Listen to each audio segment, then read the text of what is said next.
Hello students, आपका ज्ञान Shukla learning में स्वागत है। आज हम बात करेंगे विश्वविद्यालय शिक्षा आयोग या राधाकृष्णन आयोग को। जो विश्वविद्यालय शिक्षा आयोग है, इसको राधाकृष्णन आयोग के नाम से भी जाना जाता है और ये स्वतंत्रता के बाद बनने वाला भारतीय पहला आयोग था। ठीक है, तो चलिए स्टार्ट करते हैं। पहला पॉइंट है इसमें, राधाकृष्णन आयोग या विश्वविद्यालय शिक्षा आयोग की नियुक्ति 4 नवंबर 1948 को अंतर विश्वविद्यालय परिषद तथा केंद्रीय शिक्षा सलाहकार बोर्ड की सलाह पर हुई थी। तो जो राधाकृष्णन आयोग था, इसकी नियुक्ति जो हुई थी 4 नवंबर 1948 को अंतर विश्वविद्यालय शिक्षा परिषद और केंद्रीय शिक्षा सलाहकार बोर्ड की सलाह पर हुई थी। और इसकी आयोग की नियुक्ति विश्वविद्यालय शिक्षा की अवस्था पर रिपोर्ट देने के लिए हुई थी। तो जो इस विश्वविद्यालय की नियुक्ति हुई थी वो इसलिए की गई थी क्योंकि जो सरकार थी वो चाहती थी कि जो देश का इस समय विश्वविद्यालय स्तर की शिक्षा है वो कैसी है, उसमें इससे रिपोर्ट मांगी गई थी। नेक्स्ट पॉइंट है, इस आयोग ने 25 अगस्त 1949 को अपनी रिपोर्ट भारत सरकार को सौंप दी। जो ये आयोग था, इसने अपनी जो रिपोर्ट सौंपी भारत सरकार को 25 अगस्त 1949 को सौंपी। नेक्स्ट पॉइंट है, विश्वविद्यालय शिक्षा आयोग के अध्यक्ष डॉक्टर सर्वपल्ली राधाकृष्णन जी थे, इसलिए इस आयोग को राधाकृष्णन आयोग के नाम से भी जाना जाता है। क्योंकि जो ये आयोग बना उसके अध्यक्ष कौन थे? डॉक्टर सर्वपल्ली राधाकृष्णन थे, इसलिए इस आयोग को क्या राधाकृष्णन आयोग के नाम से भी जाना जाता है। अब देखिए, कुछ आपको सर्वपल्ली राधाकृष्णन जी के बारे में जानना यहाँ पर आवश्यक हो जाता है। तो जो सर्वपल्ली राधाकृष्णन थे, ये हमारे प्रथम उपराष्ट्रपति थे और दूसरे राष्ट्रपति बने। इनको भारत रत्न सम्मान भी मिला था और जो इनका जन्म था वो 5 सितंबर को हुआ था, इसलिए जो 5 सितंबर का दिन है वो शिक्षक दिवस के रूप में मनाया जाता है। तो यहाँ पर ये आपको बताना थोड़ा सा ज़रूरी था। ठीक है, अब चलिए आगे बढ़ते हैं। जो राधाकृष्णन आयोग या विश्वविद्यालय शिक्षा आयोग था, इसने क्या क्या सुझाव दिए, रिकमेंडेशन क्या क्या थी? इन्होंने शिक्षण संकाय, टीचिंग फैकल्टी के बारे में सुझाव दिया। दूसरा था शिक्षण स्तर, स्टैंडर्ड ऑफ टीचिंग्स के बारे में सुझाव दिया। तीसरा पॉइंट था विश्वविद्यालय का प्रशासन और वित्त, यूनिवर्सिटी एडमिनिस्ट्रेशन एंड फाइनेंस के बारे में अपना सुझाव दिया। नेक्स्ट था विश्वविद्यालय शिक्षा की संरचना और संगठन, structure and organisation of university education के बारे में इन्होंने अपना सुझाव दिया। चलिए अब आगे देखते हैं। अब हम बात करेंगे पहला सुझाव था शिक्षण संकाय के बारे में या टीचिंग फैकल्टी के बारे में इन्होंने क्या कहा। पहला पॉइंट है, शिक्षकों को 5 श्रेणियों में विभाजित किया। जो ये राधाकृष्णन आयोग था, इसने क्या किया? शिक्षकों को 5 श्रेणी में विभाजित किया। पहला प्रोफेसर, दूसरा रीडर, तीसरा व्याख्याता या लेक्चरर, चौथा प्रशिक्षक या इंस्ट्रक्टर, 5वां फेलो। ठीक है, नेक्स्ट क्या था? शिक्षण कार्य सप्ताह में 18 घंटे से अधिक नहीं होना चाहिए। इस आयोग ने कहा कि जो शिक्षण कार्य है सप्ताह में 18 घंटे से अधिक नहीं होना चाहिए। नेक्स्ट है आपका, शिक्षकों की सेवा अवकाश की उम्र 60 वर्ष निश्चित कर दी जाए, पर यदि टीचर स्वस्थ है तो उसकी आयु 64 वर्ष तक की जा सकती है। इन्होंने जो विश्वविद्यालय शिक्षा आयोग था, इसने कहा कि जो टीचरों की आयु है ये 60 वर्ष तक निर्धारित कर दी जाए, लेकिन अगर कोई टीचर स्वस्थ है तो उसको 64 वर्ष तक की छूट दी जा सकती है पढ़ाने में। चलिए अब आगे बढ़ते हैं। अब बात करेंगे हम शिक्षा के स्तर, स्टैंडर्ड्स ऑफ टीचिंग की, कैसा होना चाहिए। पहला पॉइंट है, विश्वविद्यालयों में 3000 से अधिक और उनसे संबंधित महाविद्यालयों में 15 से अधिक विद्यार्थियों की संख्या नहीं होनी चाहिए। इन्होंने शिक्षा के स्तर के बारे में कहा, जो विश्वविद्यालय हैं इसमें मैक्सिमम 3000 छात्र हो सकते हैं और जो उससे संबंधित महाविद्यालय उनमें 1500 छात्रों से अधिक नहीं होने चाहिए। नेक्स्ट है, इन्होंने कार्य दिवसों के बारे में बोला, मतलब साल में कितने कार्य दिवस होने चाहिए। कार्य दिवसों की संख्या एक साल में 180 दिन, मतलब जो पढ़ाई होगी वो साल में 180 दिन होगी कम से कम। परीक्षा के दिनों को इसमें सम्मिलित नहीं किया जाएगा, या परीक्षा के दिनों को छोड़कर जो पढ़ाई होगी हमारे कम से कम साल में 180 दिन की होगी और उसमें परीक्षा के दिनों को सम्मिलित नहीं किया जाएगा। नेक्स्ट है, कोर्स के लिए कोई एक पुस्तक निर्धारित नहीं की जानी चाहिए।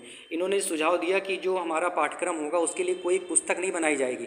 पाठ्यक्रम तो होगा, पाठ्यक्रम निर्धारित किया जाएगा, लेकिन इसके लिए कोई किसी राइटर से की पुस्तक नहीं बोली जाएगी कि आप इस पुस्तक से पढ़ लो।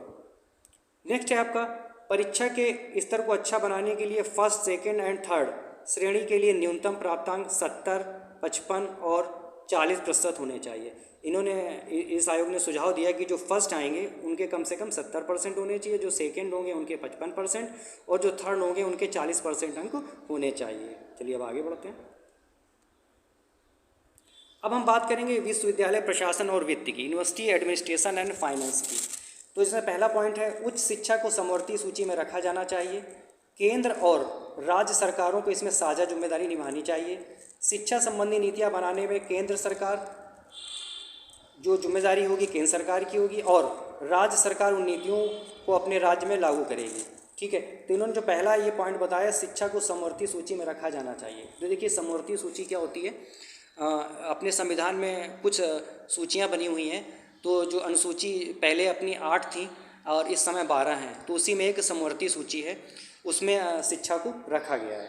और ये जो शिक्षा में जब ये आयोग ने सुझाव दिया तुरंत नहीं रखा गया था, जो समवर्ती में सूची में शिक्षा को रखा गया ये रखा गया 1976 में।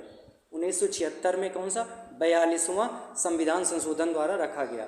और ये जो 42वां संविधान संशोधन है इसको छोटा संविधान के नाम से भी जाना जाता है। ठीक है, तो इन्होंने क्या किया, शिक्षा को समवर्ती सूची में रखने का सुझाव दिया। समवर्ती सूची में रखने से क्या हो जाता है, जो विषय रखा जाता है समवर्ती सूची में उसमें राज्य और केंद्र सरकार दोनों का साझा अधिकार होता है, दोनों उस पर हस्तक्षेप कर सकते हैं। ठीक है, नेक्स्ट पॉइंट है विश्वविद्यालयों में एक समता लाने के लिए और महाविद्यालयों और विश्वविद्यालयों को अनुदान प्रदान करने के लिए विश्वविद्यालय अनुदान आयोग यूजीसी की स्थापना की जाए।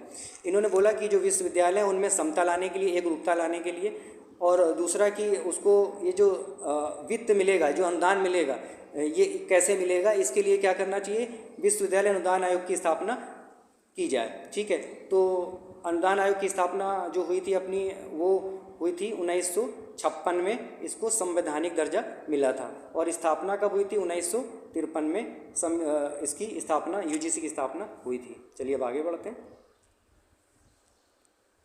अब हम बात करेंगे विश्वविद्यालय शिक्षा की संरचना और संगठन, structure of and organisation of university education. जो पहला पॉइंट है इसमें उच्च शिक्षा के 3 स्तर होंगे। पहला स्नातक 3 वर्ष का होगा, स्नातकोत्तर या पीजी 2 वर्ष का होगा, शोध न्यूनतम 2 वर्ष का होगा और अधिकतम 5 वर्ष में पूरा करना होगा।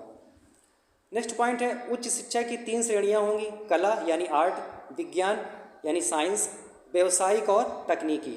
इन्होंने बोला जो उच्च शिक्षा को 3 श्रेणियों में बांटा जाएगा, कला, विज्ञान और व्यावसायिक और तकनीकी में। ठीक है, और जैसा कि आप देखते भी हैं तो बीए जो होता है बैचलर ऑफ आर्ट होता है, बीएससी होता है बैचलर ऑफ साइंस होता है, इस तरह इसमें बांटा भी गया है।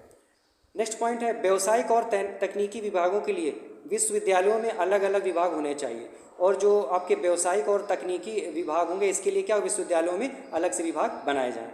नेक्स्ट है शिक्षक शिक्षा। इन्होंने शिक्षा के बारे में जो शिक्षक शिक्षा होती है या टीचर्स एजुकेशन जैसे बीएड और एमएड की भी बात करी। नेक्स्ट है कृषि, वाणिज्य, तकनीकी, चिकित्सा, कानूनी सलाह आदि के बारे में भी इन्होंने सुझाव दिया। ठीक है, तो कृषि वाणिज्य जैसा आपका कृषि के बारे में कृषि विश्वविद्यालय सलाह दी, और जो वाणिज्य था इसको आप बीकॉम वगैरह जैसे चलता है, तकनीकी में टेक्निकल जैसे इंजीनियरिंग कॉलेज वगैरह होता है, चिकित्सा में जो एमबीबीएस वगैरह होता है, कानूनी में जैसे एलएलबी और एलएलएम आदि के बारे में भी इन्होंने सलाह दी। अब हम बात करेंगे शिक्षा का माध्यम, मीडियम ऑफ एजुकेशन की शिक्षा का माध्यम क्या होना चाहिए, आयोग ने क्या सुझाव दिया। पहला सुझाव था उच्च शिक्षा के लिए भारतीय भाषा को माध्यम बनाया जाए, परंतु नवीन ज्ञान बनाए रखने के लिए अंग्रेजी को बनाए रखा जाए। उन्होंने कहा उच्च शिक्षा में हम भारतीय भाषाओं को शिक्षा का माध्यम बनाया जाए, लेकिन क्या है जो बाहरी ज्ञान के लिए क्या करें या नवीन ज्ञान के लिए अंग्रेजी को भी बनाए रखा जाए।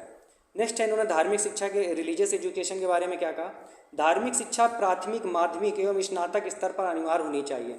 इन्होंने जो धार्मिक शिक्षा को अनिवार्य किया प्राथमिक, माध्यमिक और उच्च शिक्षा तीनों में अनिवार्य करने की सिफारिश की। नेक्स्ट है स्त्री शिक्षा या वोमेन एजुकेशन, स्त्रियों के लिए पृथक कॉलेज स्थापित किए जाएं, जहां पर संभव न हो वहां पर सह शिक्षा को प्रोत्साहन दिया जाए। स्त्रियों की शिक्षा के बारे में बोला इन्होंने कि जो स्त्रियों के कॉलेज स्थापित किए जाएं, लेकिन जहां पर संभव न हो पाए वहां पे क्या सह शिक्षा में स्त्री शिक्षा को प्रोत्साहन दिया जाए। नेक्स्ट जो इन्होंने इंपॉर्टेंट बात करी वो ग्रामीण विश्वविद्यालय या रूरल यूनिवर्सिटीज़ के बारे में बोली। गाँव में छोटे छोटे आवासीय महाविद्यालयों की स्थापना की जाए, इन महाविद्यालयों की संबद्धता के लिए ग्रामीण विश्वविद्यालय की स्थापना की जाए। पहले तो छोटे छोटे महाविद्यालय स्थापित किए जाएं और इनकी संबद्धता के लिए क्या हो ग्रामीण विश्वविद्यालय की स्थापना की जाए। ग्रामीण महाविद्यालय में 300 तथा विश्वविद्यालय में 2500 अधिक छात्र ना हो। जो ग्रामीण महाविद्यालय है उसमें मैक्सिमम 300 छात्र पढ़ सकते हैं और जो महाविद्यालय जिस विश्वविद्यालय से संबंधित हैं उसमें मैक्सिमम 2500 छात्र हो सकते हैं। चलिए अब आगे बढ़ते हैं। अब हम बात करेंगे विश्वविद्यालय आयोग का मूल्यांकन, evaluation of university education commission. तो जब हम किसी आयोग का या किसी का मूल्यांकन करते हैं उसके गुण और दोषों के बारे में हम जानते हैं। तो पहले हम गुण या मेरिट्स के बारे में बात करेंगे। तो जो पहला गुण था विश्वविद्यालय और उससे संबद्ध महाविद्यालयों पर अंकुश। पहला इन्होंने क्या किया, जो विश्वविद्यालय और जो महाविद्यालय उनके लिए नियम बनाए तो क्या हुआ, उससे अंकुश लगा, जो अपनी मनमानी कर रहे थे उसमें अंकुश लगा, तो ये गुण था। नेक्स्ट है विश्वविद्यालय अनुदान आयोग का गठन, चूँकि इन्होंने यूजीसी के गठन की रिकमेंडेशन करी, इससे क्या हुआ, जो वित्त है सभी को बराबर बराबर मिल पाएगा। नेक्स्ट है विश्वविद्यालय शिक्षा को समवर्ती सूची में रखना। इन्होंने क्या किया, विश्वविद्यालय जो शिक्षा थी इसको समवर्ती सूची में रखने का सुझाव दिया। इससे हुआ ये कि इसमें जो समवर्ती सूची में रखने से इसमें केंद्र और राज्य सरकार दोनों का इसमें हस्तक्षेप हो गया। नेक्स्ट है शिक्षकों के वेतनमान और सेवा शर्तों में सुधार किया। इन्होंने वेतनमान और सेवा शर्तों में सुधार किया, जैसे 60 वर्ष से 64 वर्ष कर दिया और वेतन को इन्होंने डिक्लेयर किया, ऐसे इस तरह वेतन दिया जाएगा। शिक्षण स्तर में भी सुधार की सिफारिश करी। नेक्स्ट है पदोन्नति के लिए योग्यता और शोध कार्य का महत्व दे दिया। इन्होंने क्या किया, जो विश्वविद्यालय शिक्षक होंगे उसमें उनकी पदोन्नति के लिए शोध कार्य को महत्व दिया। जितना शोध करेगा, जो इतना एजुकेटेड है उसका उतना ज़्यादा क्या होगा, पदोन्नति दी जाए। नेक्स्ट है विश्वविद्यालय परीक्षा में सुधार के रचनात्मक सुझाव दिए। इन्होंने जो परीक्षा प्रणाली उसमें सुधार के भी रचनात्मक सुझाव दिए। नेक्स्ट है विभिन्न प्रकार के व्यावसायिक और तकनीकी शिक्षा पर उचित दिशा। इन्होंने बताया कि जो व्यावसायिक या तकनीकी कोर्स हैं उनको कैसे हम ऑर्गेनाइज करेंगे, कैसे विश्वविद्यालयों में चलाएंगे। तो ये इसके गुण थे। अब चलिए बात करेंगे दोषों की।